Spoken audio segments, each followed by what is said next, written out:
अरे सर, मेरा सवाल ये है कि क्या हज़ूर सल्लम के रोज़ा मुबारक का दरवाज़ा किसी वीआईपी के लिए, किसी बादशाह के लिए खोला जाता है? जी। नहीं, ये भी एक ऐसा मसला है जो लोगों में बहुत फैल गया है और गलत मशहूर हो गया है लोगों के अंदर। लोग ये समझते हैं कि फ़लाँ बादशाह वग़ैरह आते हैं और वो नबी सल्लल्लाहु अलैहि वसल्लम की क़ब्र की ज़ियारत के लिए जाते हैं। आपको अमूमी तौर पे मैं ख़ुलासा बताऊं कि यहाँ के बादशाह भी नबी सल्लल्लाहु अलैहि वसल्लम की क़ब्र की ज़ियारत नहीं कर सकते हैं।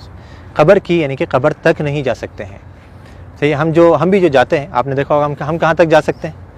जो जाली लगी हुई है, जाली ये किसने लगाई है? जाली ये सऊदी हुकूमत ने लगाई है, यानी कि पुराने ज़माने में जाली नहीं लगी होती थी। इसके पीछे, जाली के पीछे क्या है? बहुत से लोग ये समझते हैं, वो झाँक करके देख रहा होता है कि हमें क़ब्र नज़र आ जाए किसी तरीके से। क़ब्र नामुमकिन है कि नज़र आ जाए, क्योंकि जाली के पीछे 3 दीवारें हैं। एक तो आप जानते हैं कि घर की दीवार थी। आप सल्लल्लाहु अलैहि वसल्लम कहाँ पे मदफून किए गए? घर के अंदर मदफून किए गए थे। हदीस आती है नबी सल्लल्लाहु अलैहि वसल्लम की कि नबियों का इंतकाल जहाँ पर हो जाता है वहीं पर ही दफन कर दिया जाता है। तो सहाबा किराम में बहुत बड़ा इख्तिलाफ हुआ था जब आप सल्लल्लाहु अलैहि वसल्लम का इंतकाल हुआ कि कहाँ पे दफन करना है। अंसार ने कहा कि अंसार के इलाके में, मुहाजिरों ने कहा कि हमारे इलाकों में। हर किसी ने अच्छी से अच्छी तजवीज़ देने की कोशिश करी और चाहा कि हमारे इलाकों में हो।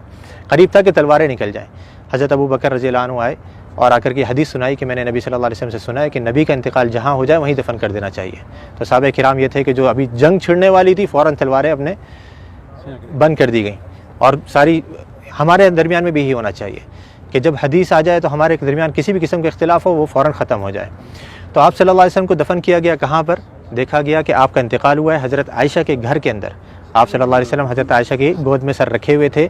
आप बीमारी की हालत में थे, बहुत ज़्यादा बुखार की तपिश में थे। तो आप सल्लल्लाहु अलैहि वसल्लम को वहीं पर ही मदफून कर दिया गया जिस जगह पे आपका इंतकाल हुआ। तो वो जगह कौन सी थी? घर। अब घर की ज़ाहिर बात है 4 दीवारी थी।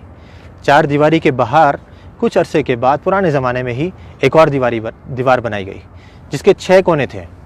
6 कोने, यानी कि आमतौर पे 4 कोने होते हैं ना घर की दीवार के, उसके 6 कोने बनाए गए थे। ये 6 कोने क्यों बनाए गए थे? पीछे की तरफ से, क़िबला भी इस तरफ है, जुनूब में, मदीने का जुनूब में क़िबला है, घर इधर है। घर के पीछे का जो इलाका है वहाँ पे तिकोन बनाया गया था। जो दीवारें हैं वो तिकोन करके बनाई गई थी। क्यों तिकोन बनाई गई थी? ताकि कोई शख्स जब नमाज़ पढ़े तो उसकी सीध नबी सल्लल्लाहु अलैहि वसल्लम की क़ब्र की तरफ नहीं हो, इधर कोई नमाज ना पढ़ सके, ताकि आप सल्लल्लाहु अलैहि वसल्लम की क़ब्र सामने नहीं आए नमाज के दरमियान में। क्योंकि नबी सल्लल्लाहु अलैहि वसल्लम की हदीस यहाँ पे लिखी हुई, आपने बोर्ड पे पढ़ी होगी कि आप सल्लल्लाहु अलैहि वसल्लम ने कब्रिस्तान में या क़ब्र की तरफ रुक करके नमाज़ पढ़ने से मना किया है। तो वहाँ पे ये दूसरी दीवार बनाई गई। अब 2 दीवारें बनी हुई हैं, तीसरी दीवार इन दोनों दीवारों के दरमियान में बनाई गई, इसके बाहर नहीं। 2 दीवारें बनी हुई हैं, इनके दरमियान में ये तीसरी दीवार बनाई गई। तो इस दीवार के ऊपर ये गुम्बद खड़ा हुआ है। इस दीवार या इसके साथ में कुछ छोटे मोटे सुतून से हैं, उनके ऊपर ये गुम्बद खड़ा हुआ है। यानी जैसे मैंने अभी थोड़ी देर पहले जिक्र करा था कि जो अंदर घर की दीवार है वो तो कच्ची है, उसके ऊपर गुम्बद नहीं बनाया जा सकता है। तो घर के बाहर की दीवार पर ये गुम्बद खड़ा किया गया। तो अब ये 3 दीवारें हैं। ये 3 दीवारों के अंदर जो पहली दीवार थी, सबसे घर की जो दीवार थी, इसके अंदर पहले ज़माने में एक खिड़की थी, एक दरवाज़ा था और ऊपर एक रोशनदान था। रोशनदान वहाँ से हवा है। खिड़की और दरवाज़ा जो पुराने ज़माने में बंद कर दिया गया था, रह गया था रोशनदान। वो भी कुछ अरसे के बाद इस डर से कहीं कोई परिंदा अंदर गिर करके मर ना जाए और उसकी बिसान बदबू वगैरह अंदर फैले, वो भी बंद कर दिया गया बिल्कुल। तो अब कोई अंदर जाने की जगह बाकी रही? ना दरवाज़ा है, ना रोशनदान है, ना खिड़की है। तो बादशाह भी नहीं जा सकते। हाँ, अगर कोई जिन को अल्लाह ने सलाहियत दी हो कि वो दीवार पार करके अंदर चले जाए तो मुमकिन है, लेकिन इंसान नहीं जा सकते। तो अब वो जो लोगों को गलत फहमी होती है वो यूँ होती है, लोग ये समझते हैं कि देखो हमारे सामने दरवाज़ा खोला गया और वो बादशाह साहब या फ़लाँ वज़ीर आज़म जो अंदर जा रहे हैं, वो जाली का दरवाज़ा खोला गया, वो दीवारों का दरवाज़ा नहीं। वो दीवारों का दरवाज़ा तो पैक है बिल्कुल, उसको यहाँ के बादशाह भी अंदर नहीं जा सकते।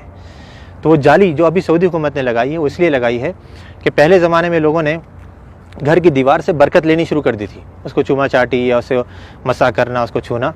तो ये गलत काम है। जैसे मैंने अभी जिक्र करा कि नबी सल्लल्लाहु अलैहि वसल्लम ने आसार के ततब्बु से मना किया है। नबी सल्लल्लाहु अलैहि वसल्लम के बताई हुई शरीयत के मुताबिक हमने अमल करना है।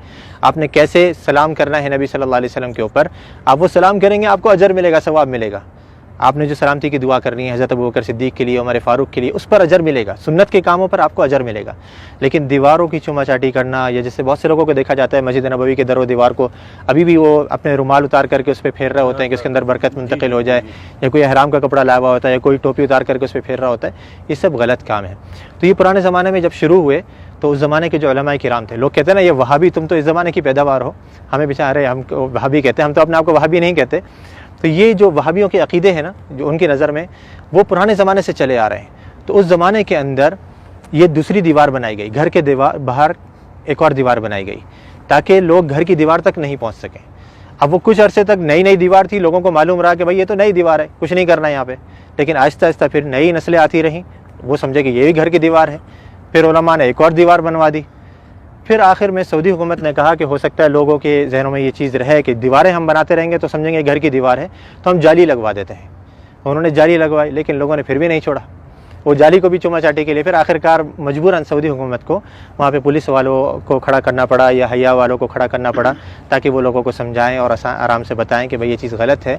मसा जो है वो आपने हजर अस्वद का करना है, उसको चूमना है, उसको आपने मसा कर सकते हैं, या उससे पहले वाला जो रुकन यमानी है उसको आप छू सकते हैं, हाथ लगा सकते हैं। ये घर की दीवारों को या नबी सल्लल्लाहु अलैहि वसल्लम के रोज़े को हमने हाथ नहीं लगाना है, बल्कि यहाँ पर आकर के हमने आपके लिए अदब से सलाम पेश करना है, सलामती की दुआ करनी है, तो वहाँ पे कोई नहीं जा सकता।